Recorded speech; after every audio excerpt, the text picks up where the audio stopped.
그러니까 표준 치료라고 하는 거는 이제 수술이나 항암, 방사선처럼 어떻게 보면 이제 스탠다드가 돼 있는 거예요. 그래서 충분히 증명돼 있고 교과서적으로 치료하는 거죠. 그러니까 뭐 예를 들면은 뭐 어떤 암이 진단이 나오면 요거는 수술 전에 항암을 하고 수술하고 뭐 하면 돼. 이런 게 표준 치료인 거죠.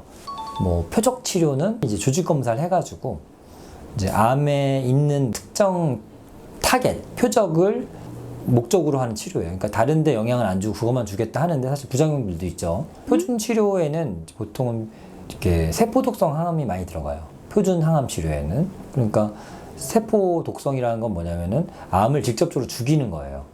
근데 우리 몸도 좀 타격을 받는 그런 성분이 들어있는 겁니다. 무한정 하기 좀 쉽지 않죠. 뭐 3년 하자. 못해요. 너무 힘들어서. 옛날에는 뭐 방법이 없으니까 그렇게 했습니다만은 아니면 좀 효과가 좋은 경우에는 약하게라도 유지하자는 목적이라던가 뭐 먹는 거라던가 이렇게 유지하긴 해요. 근데 이제 기본적으로는 세포 독성이기 때문에 너무 장기간 유지하기는 쉽지 않습니다. 뭐 그런 상황이 있고 표적 치료는 부작용이 있을지언정 그런 장점이 있지만 또 이제 소위 말하는 내성이 생길 수도 있겠죠. 뭐 쉽게 생길 수도 있고 뭐 그렇습니다.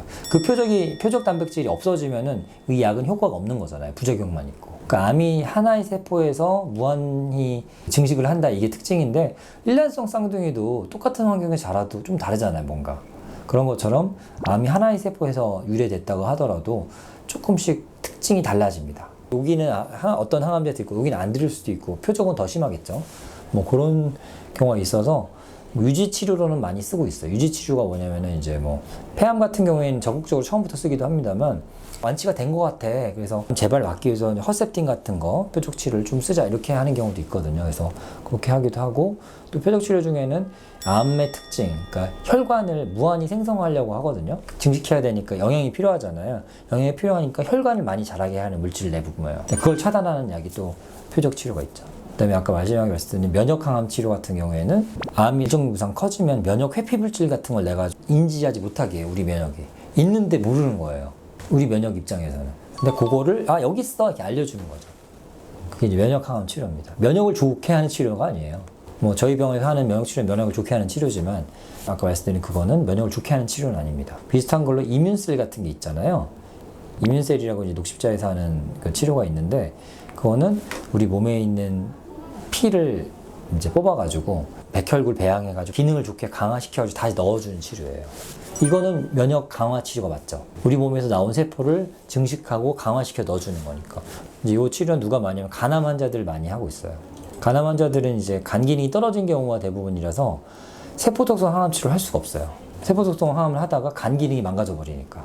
그런 경우는 면역 치료를 돌리고 있죠. 그래서 뭐 그걸 착안해서 이제 다른 항암 치료 요법도 이제 많이 만들고 있죠. 그러니까 면역 세포를 강화시켜서 넣는 거죠. 쉽게 얘기하면. 그래서 뭐 일본 가가지고 뭐 NK 세포 치료하는 것도 뭐 그런 종의 일종입니다. 방사선은 이제 그 국소 부위에다가 방사선을 쬐가지고 암도 없애고 암으로 들어가는 혈류도 줄여가지고 그 암을 고사시키는 방법이겠죠. 그래서 항암이랑 같이 하는 방법도 있는데 그거는 항암제가 주인공이 아니라 그 방사선 치료 효과를 극대화시키기 위해서 항암제 같이 넣어주는 방법이에요.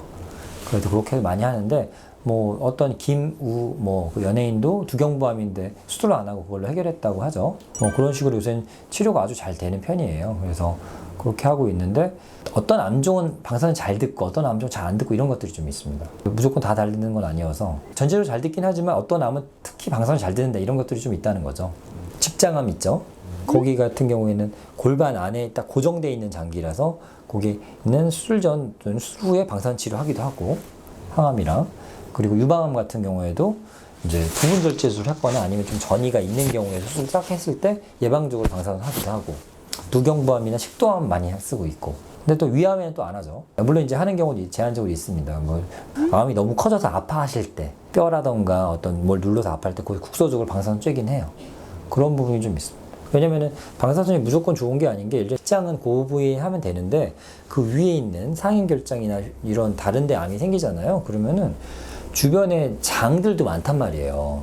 그러니까 암을 없애는 데 효과가 있었지만 장도 같이 방사선을 쬐서 방사성 장염이 오기도 해요. 설사하고 그쪽 부위에 뭐 부어가지고 계속 배 아프고 막 이럴 수가 있습니다.